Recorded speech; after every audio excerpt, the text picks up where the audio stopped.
In the quiet, unassuming town of Oakhaven, life moved at a gentle pace. Neighbors knew each other by name, kids played freely in the streets, and a sense of community was the town's most cherished asset.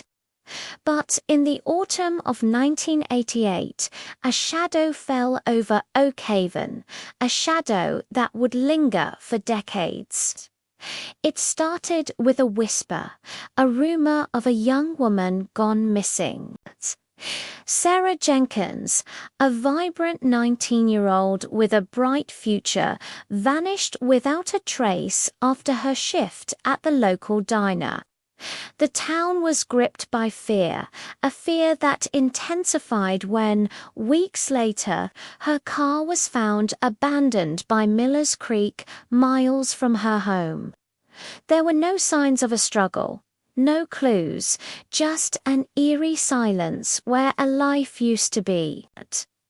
The local police department, led by Sheriff Brody Mann, who had spent his entire life in Oakhaven, launched a massive search. Volunteers from every corner of the county combed the woods, dragged the creek, and plastered missing person posters on every telephone pole and storefront. But as days turned into weeks, and weeks into months, hope began to fade. The whispers in town grew louder, filled with speculation and fear. Was it a drifter passing through, a secret Sarah had been keeping? The questions were endless, but the answers were nowhere to be found. The case went cold, a painful open wound in the heart of the community. Oakhaven was never quite the same. The trust that had once been its foundation was fractured, replaced by a lingering sense of unease. For 20 long years, Sarah's file gathered dust in a cabinet at the station. Sheriff Brody retired, haunted by the one case he could never solve. New families moved in, and a new generation grew up hearing the ghost story of the girl who disappeared. It seemed Sarah Jenkins would be forever lost to time. But then, a breakthrough. In 2008, a newly promoted detective, a young man named Alex Rios, who had grown up in Oakhaven, decided to reopen the cold case. He was driven by a personal connection. His own mother had been one of Sarah's close friends. He felt he owed it to her and to the town to try one more time. Detective Rios began by re-examining every piece of evidence, no matter how insignificant it seemed. This time, technology was on his side. A faint, partial fingerprint lifted from the inside of Sarah's car rearview mirror, previously deemed unusable, was now a potential key.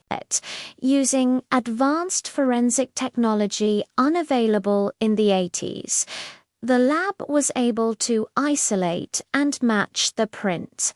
The result was shocking. It didn't belong to a drifter or a stranger.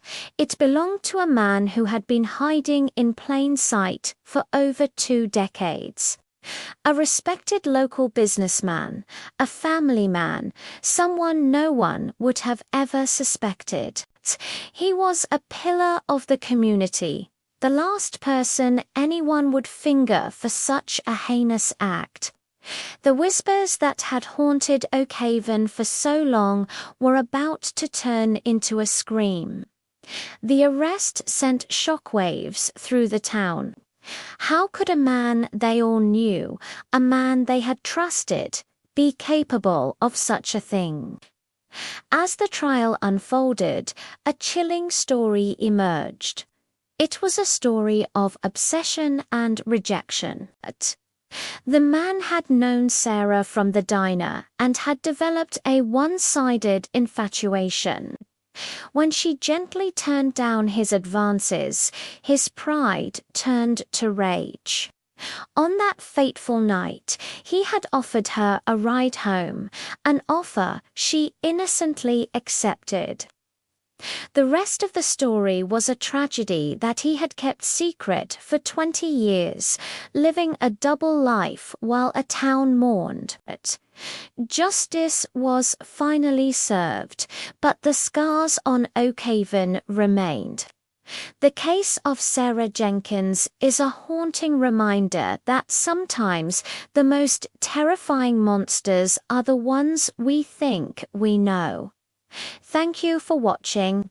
If you found this story compelling, please consider subscribing for more deep dives into cases that shook communities to their core. Stay safe.